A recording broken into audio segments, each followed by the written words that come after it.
genuine. It wasn't none of your fake nonsense. It was a genuine set of hoops. The proper hoops. Nice. So the guys. I'd buy one. But the guys, I went up. He was on kind of on his phone and stuff. I didn't know what he was doing. I thought he was just recording stuff. But he was actually on a Skype video call with his father in India. Oh, he was coming out for the sort of the Boxing Day test and stuff like that. So I was having a chat with this guy's fucking father in India. Did you have your hoops on you? Aye, yes, I was with my hoops as well. So right, okay, good. So there you go. So and then I was leaving. I met this sort of older guy from Kilkenny, I think he was.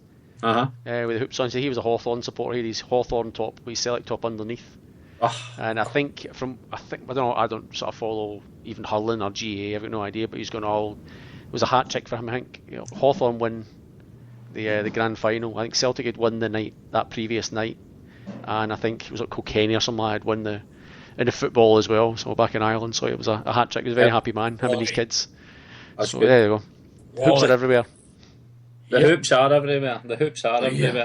And let's get on to talking about the hoops at last. Have you been on the bevy before you came into the studio? Type of atmosphere in the show. Jesus, wet man. Right, no, I know, it's terrible.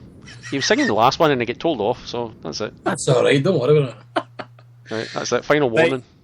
Final warning. Yellow card, Jim. Right. Not yet. So, no, he's not yet. We'll talk about. Let's talk about the Ross County game first and foremost, then, because it's a little while since we've been on, but I don't want to go too far back. But last weekend saw a league game away to Ross County, which on paper last season should have been shooty in. On paper this season, I think they're all. Any away game at all is a wee bit tricky. But we blew them away, guys. We blew them away. Liam, I'll ask you first of all, did you get a chance to see the game or see highlights? I did. First time in a while I actually sat down and watched a full game. It was very impressive. Yep. But again, I mean, maybe I'm just being too negative, but you could still see a couple of wee flashes of like frailty in our defence, you know? Yep. And I think it goes without saying Ross County are probably the worst team in the league this year, and there's a good chance they're going to get relegated. So, frankly, you would expect us to take a few off them, you know? Yeah. I think that was the one thing that I kept after the result, after the performance as well. That was because, as usual, you go online and people are getting carried away and all the rest of it, and you've got to temper it with that exact fact that they were the bottom team in the league at the time, and they're there for a reason. But not to take too much away from Celtic, we certainly played the best we've played for a long, long time. In my opinion, probably the best we've played since the Dundee United game, in terms of we managed to create chances. There was some decent passing, and we scored a few goals, and it was actually it was an enjoyable game to watch. But I take your point, though, Liam, about some defensive frailty still. I mean, we've been joined by Celtic Boy Talk 1967. Now, I'm sure that's not your real name, but I'm sure you've been on this podcast before. All right, Kev. Alistair. No bad, mate. You? I'm not too bad, no mate. Bad. Not too bad. I'll ask you just now that you obviously saw the Ross County game, or were you actually up at the Ross County game? No, I never went up there by kick-off times and what they were charging us. So yeah, but you saw the game, Al. Yeah, I did, yeah. What were your thoughts on it? Any different from Liam's? I thought I was a bit. Well, let you explain. I'm always nervous when we play, especially up in the Highlands, because we've got a terrible record up there. Yeah. So I was quite amazed that we'd scored 4 in the first half an hour. Yeah. Really. So, no, but I thought it was a good performance. I mean, it's okay saying they were at the bottom of the league, but we should have beat Hamilton last week and we managed to fuck that up. So. Yeah. So, you know, it just seems to be one good performance, one bad, one good, you know. And no, but I was pretty happy with the Ross County performance. The attitude is what impressed me, Kev. Yeah. You know. No, definitely. There was definitely signs of encouragement, wasn't there? Yeah, but getting on to last.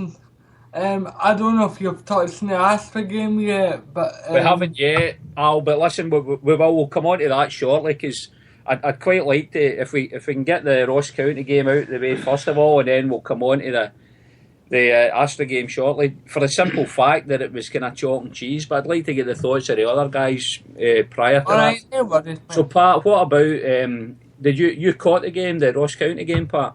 I did, yep, on Channel Dave as always. Channel Dave. It was that was pretty good. I mean, Guidetti's making a big difference, but I think the biggest factor was having someone like Lustig back. I think I said this in the last podcast as well. That there is that inconsistency, but we need once we start getting our players back, our actual genuine first team players. And I think that we just lose so much down the right hand side when you've got Ambrose there, because we're basically restricted to in terms of overlapping fullbacks. You're restricted to Izagiri because the right side was offering nothing. So to get Lustig back and he obviously followed it up with performance last night as well. I just think it makes a huge difference. But I mean, Guidetti's he's turning into one of these kind of bit of a folk hero as well. I mean, Stokes played pretty well. Johansson was probably man of the match, you'd say, but I'll give you there, Pat. So there wasn't many. I mean, in terms of if you're looking for a negative in terms of failures, there probably wasn't any. If anything, there was maybe McGregor was a bit underdone as well. I think he was. Well, he hasn't been particularly good the past few games anyway. So, we keep talking about this. It's now a stage where he has to have a rest. But I think with Wakaso basically, back fit again.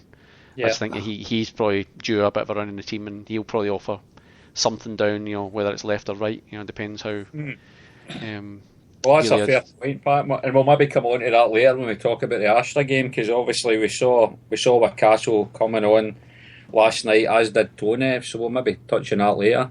Jim, you saw the Ross County game. Mm-hmm. Your thoughts on the performance and the result? I think the positive for me was that we overpowered them. I saw a definite increase in fitness. People looked really mobile. Mm-hmm. So I think once we got the early two goals, it was like the confidence increased as well. We just overpowered Ross County, but slightly disappointed because I forecast a 6-0 victory actually before the game, but that's because I thought we were playing at Parkhead. But no, it's great to get the goals in the net, so hopefully that's the start. Fingers crossed. Because it's tough going to be up there, so it's up to Dingwall and applying your trade in that cold weather. We've had poor results up there before. I think you touched on it earlier, Al, as well. Any time going to the Highlands, whether it's Cali Thistle or whether it's Dingwall, we've had some poor results in the past up there. Remember there was a 2-2 draw before when we were 2-0. We only won once up there in the League of Four, so... Yeah. So when you're looking at statistics, it was not just a good result, it was a superb result compared to past performances. So, but I guess this is probably the chance then to lead on into the game last night. So we're coming off a bit of a positive from the Ross County game. We're all agreeing pretty much it's the type of football we're happier to see. We're scoring goals. We've got a feel-good factor. We're going into an important game in the Europa League again against Vauxhall Astra. Can't be arsed. What was the name of the show again, Pat? Can't be Astra. No, that'll do. Yep. Pain in the Astra. Pain in the Astra, yeah. Pain in the Astra FC, and so you're thinking. Obviously, they've been perceived as the whipping boys of the group that we're in. We're at home. We've just come off the back of a resounding victory against Ross County. So going to that game last night, or looking forward to watching that game last night, you're thinking, right, hopefully we can continue that form into it. But I have to say, it all went a little bit pear-shaped. Now, I'll maybe ask you first of all, Liam. Did you see the game, or did you catch highlights of it at all? I just saw the goals this morning. Yeah. So in terms of the overall play and how the game went and stuff like that, I think it was kind of it's one of them where you say sometimes you have to win ugly, and I think that's what we did. The thing is, like, I read on Twitter and on Facebook this morning a lot of people complaining about, that was pish and we'll not get away with that against a good team, and but if you think about it, Gordon Strachan used to make a habit of that. Aye. The team playing crap and still winning, and I don't remember too many people complaining about that. So I mean, I'm still not convinced about the manager, but I wouldn't have a go at him for this as long as we still win the games. That's the important thing, especially in Europe. That is the important thing. I mean, Jim, you said just before, I'm getting a bit of feedback, guys. Is that my fault, maybe? I don't know. Anyway, but Jim, you said that you watched the first half of that game last night and then you chopped it because you weren't really enjoying it too much. Well, for us it's 3 a.m. kick-off here.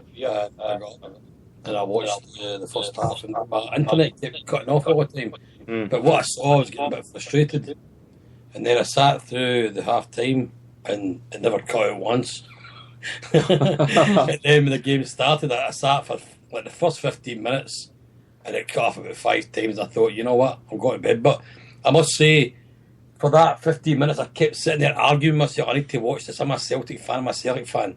But I seen improvements right away. I was buoyed by the start of the second half, saying we're going to score a goal here.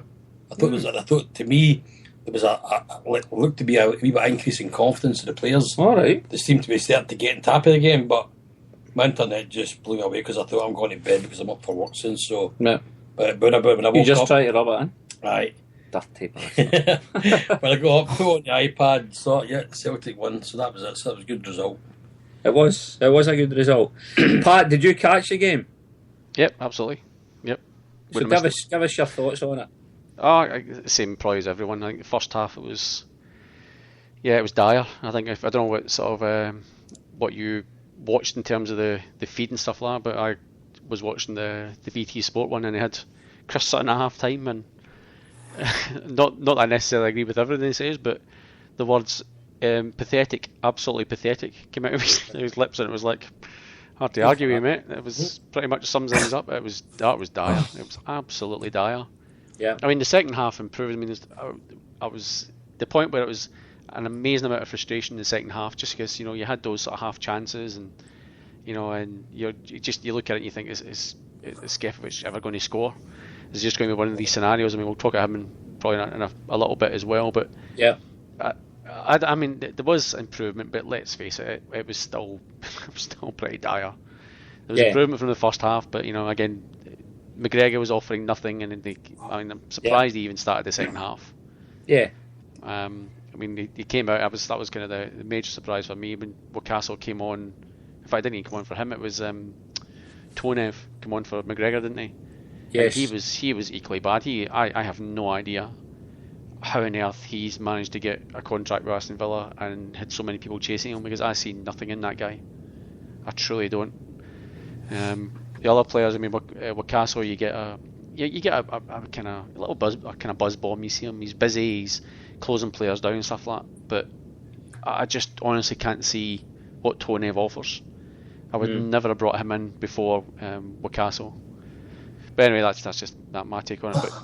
But so when he came on, I think he kind of made a bit of a difference. He was, not necessarily putting magic crosses in like that, but he was just kind of busy and putting himself about a little bit. And then obviously when the goal went in, it was just, I guess it was more relief. I mean, he'd missed a couple of chances before, obviously, and you just think, is this just going to be one of those nights for him? But fair due. I mean, I think credit to the Dial and John Collins for keeping him on, because if the commentary was right and they're about to take him off, the fact is, and again, it was the same thing when he came on against Ross County. He was at least getting in a position, and see, in truth, see when he's down, when you got a striker down in form, that's all you can do. He's still getting himself in the right positions.